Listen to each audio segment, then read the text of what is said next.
प्रभुदीपं ज्योति परं ब्रह्मदीपं ज्योति जनार्दनः दीपहरतु मे पापो पूजादीप नमस्तुते।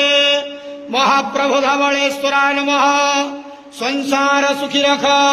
आज शुभ संक्रांति शुभ मंगलवार रे समस्त भक्त मानकर मंगल कर, इष्ट खंडन कर, समस्त भक्त मान को आशीर्वाद कर, मनस्कामना पूर्ण कर, कर्म क्षेत्र नदी कर, ग्रह इष्ट मान खंडन कर। बाबा धवलेश्वराय नमो नमः। प्रभु वंदे देव उमापति सुर गुरु वंदे जगत कारणम वंदे वर्णक भूषण मृगहरम वंदे वसूनां पते वंदे सूर्य सुसंग वर्णनेन वंदे मुकुंद प्रियम वंदे भक्तम स्वयं च वरदम वंदे शिव शंकरम। धवलेश्वर महाप्रभु आज शुभ संक्रांति रे समस्त भक्त मानक आशीर्वाद करंतु आनंद जवार। हरि बोलो। ओम नमः शिवाय बाबा धवलेश्वराय नमो नमः।